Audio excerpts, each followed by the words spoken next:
In the hallowed halls of Harvard, where ivy clung to ancient brick and minds sharper than razor blades clashed in lecture halls, Professor Elias Wentworth was a titan. His lectures on theoretical mathematics drew crowds, not just students, but visiting scholars, awestruck by his ability to unravel equations that seemed to taunt the very laws of the universe. His office, a fortress of books and chalkboards, was a shrine to intellect.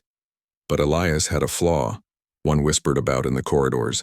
He dismissed problems he deemed beneath him.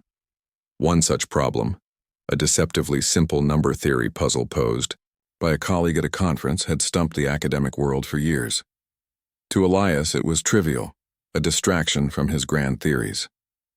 Child's play, he'd scoffed, his laughter echoing through the lecture hall, silencing the room. Let the amateurs waste their time on it. Among those in the audience that day was Daniel Carter, a janitor's son from a small town in Ohio. Daniel wasn't a student, not officially.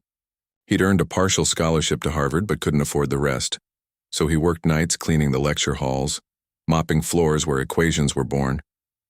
His father, Tom, had scrubbed these same floors for decades, his hands calloused, but his pride intact. "You're destined for more, Danny," Tom would say, his voice rough but warm. "You've got a mind like a trap." Daniel, wiry and unassuming with eyes that seemed to see through walls, would nod, but he never believed it. He was just a kid with a mop, invisible to the elite. Yet Daniel had a secret. After his shifts, when the campus slept, he'd linger, in the lecture halls, copying equations from the boards before erasing them. His tiny apartment, a cramped room above a diner, was littered with notebooks, pages of scribbled proofs, half-solved problems, and dreams he didn't dare speak aloud. He wasn't chasing fame or glory. He just loved the puzzle of it all, the way numbers danced into patterns if you looked long enough. The problem Elias had laughed at, the one dubbed the Thorn for its prickly resistance to solution, had caught Daniel's ear that day. Not because of its prestige, but because it felt like a challenge to his quiet, stubborn heart. The Thorn was elegant in its cruelty, a sequence of numbers that seemed random, but hid a pattern so elusive it had baffled mathematicians for a decade.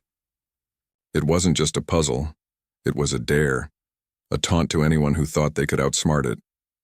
Daniel, wiping down desks as Elias dismissed it, felt a spark. He didn't know why, but he couldn't let it go. That night, he sat at his wobbly kitchen table, a single bulb flickering overhead, and began to sketch the sequence in his notebook. The numbers stared back, unyielding, but Daniel was patient. He wasn't racing anyone, just himself. Weeks passed. Daniel's days blurred. Classes he audited when he could sneak in, shifts mopping floors, and nights wrestling with the Thorn. He'd slip into empty lecture halls, borrowing books from the library's discard pile, piecing together theories from fragments. His father noticed the bags under his eyes. "You're burning out, kid," Tom said one evening, handing him a thermos of coffee. "Whatever you're chasing, it worth all this?" Daniel smiled faintly. "It's not about worth, Dad. It's about seeing it through." Tom didn't understand, but he squeezed Daniel's shoulder, his calloused hand a silent vow of belief. Meanwhile, Elias's dismissal of the Thorn had ripple effects. His laughter had humiliated Dr. Clara Nguyen, the professor who'd presented the problem. Clara, a soft-spoken woman with a steel core, had spent years on the Thorn, believing it held secrets to broader mathematical truths. Elias's scorn stung, but she didn't retaliate. Instead, she quietly offered a prize, $10,000 to anyone who could solve it. The announcement spread like wildfire, drawing ambitious students and professors alike. Elias, predictably, ignored it, but his graduate students dove in, eager to prove themselves. The math department buzzed with theories, late-night debates, and crumpled papers. Daniel, invisible as always, overheard it all while sweeping the halls. One night, as Daniel mopped the fourth-floor corridor, he overheard two grad students arguing about the Thorn. "It's not about the sequence itself," one snapped. "It's the gaps between the numbers." Daniel froze, mop in hand. The gaps. He hadn't considered that. Heart-pounding, he finished his shift and raced home, pulling out his notebook. Under the flickering bulb, he mapped the differences between the sequence's numbers, searching for a pattern. Hours later, his pencil stopped. There it was, a subtle rhythm, a hidden structure. Not a solution, but a thread to pull. He barely slept that night, his mind alight. Daniel's life became a quiet rebellion. He didn't tell anyone, not his father, not the few friends he had. He worked alone, not for the prize or the glory, but because the thorn felt personal now, like a friend who needed help. He started seeing the problem everywhere. In the rhythm of his mop strokes, the clatter of dishes at the diner, the stars above Cambridge. He'd sketch ideas on napkins, in margins, on the back of his hand. He wasn't competing with the grad students or the professors. He was chasing truth, the kind that didn't care about degrees or titles. Months passed, and the academic world grew restless. The thorn remained unsolved, and Clara's prize loomed larger. Elias, still aloof, mocked the frenzy in passing. A waste of brain power, he'd say, sipping coffee in the faculty lounge.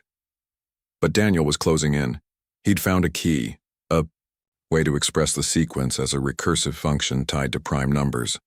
It was unorthodox, messy even, but it worked. He tested it again and again until his notebook was a battlefield of crossed-out errors and triumphant checks. By spring, he had it, a proof complete and elegant spanning 12 pages. He should have been elated, but doubt crept in. Who was he? A janitor's son, to claim this. The prize money would change his life, pay for tuition, ease his father's burden. But that wasn't why he'd done it. He'd solved it for the sake of solving it, for the quiet joy of cracking the code. Still, he knew he had to share it. Not for himself, but for Clara, whose passion for the thorn had been mocked. He typed up his proof, anonymous, and slipped it under her office door at dawn, his heart racing as he walked away. Clara found the envelope the next morning. No name, no note, just a neatly typed proof titled, "A Solution to the Thorn." She read it, her breath catching. It was brilliant, unconventional, and airtight. She tested it, ran it through simulations, and called colleagues to verify. By evening, she was certain. It was correct. The math world erupted. Who had solved it? The anonymous proof became the talk of Harvard, then beyond. Blogs speculated, professors theorized, and Elias for once was silent, his brow furrowed. Daniel watched from the shadows, mopping floors as the campus buzzed. He didn't need credit. Knowing he'd helped Clara was enough.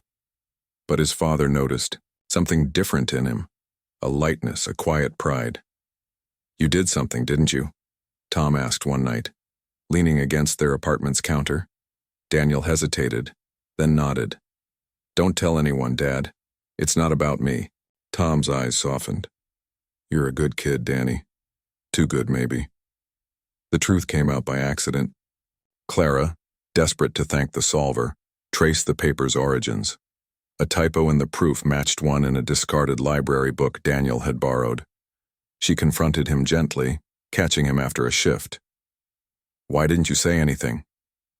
She asked, her voice trembling. Daniel shrugged, his cheeks flushing. "Didn't seem important. You needed it more than I did." Clara's eyes welled up. She insisted on giving him the prize money, but Daniel refused. "Give it to someone who needs it," he said. "I just wanted to solve it." Clara wouldn't let it go. She announced the solver's identity at a department lecture, her voice steady but emotional. The room fell silent as she told Daniel's story, a janitor's son working in the shadows, solving what the elite couldn't. The applause was deafening. Elias in the front row looked ashen. For the first time, his arrogance faltered. He approached Daniel later, his voice stiff. "I misjudged the problem," he said. "And you?" Daniel just nodded. "It's okay, Professor. It's just a puzzle." The story spread beyond Harvard, touching hearts across the country. Newspapers ran headlines, "Janitor's son outsmarts Ivy League." But Daniel stayed the same, quiet, kind, mopping floors while auditing classes. The prize money, at Clara's insistence, went to a scholarship fund for students like him. His father, watching him graduate years later, wept openly, his calloused hands clapping hardest. Daniel never sought the spotlight, but his story became a beacon. It wasn't about beating the professor or winning the prize. It was about a boy who saw a problem, loved it, and solved it, not for glory, but because it was there. In a world obsessed with titles and triumphs, Daniel's quiet kindness reminded people that the truest victories are often unseen, born of a heart that dares to care.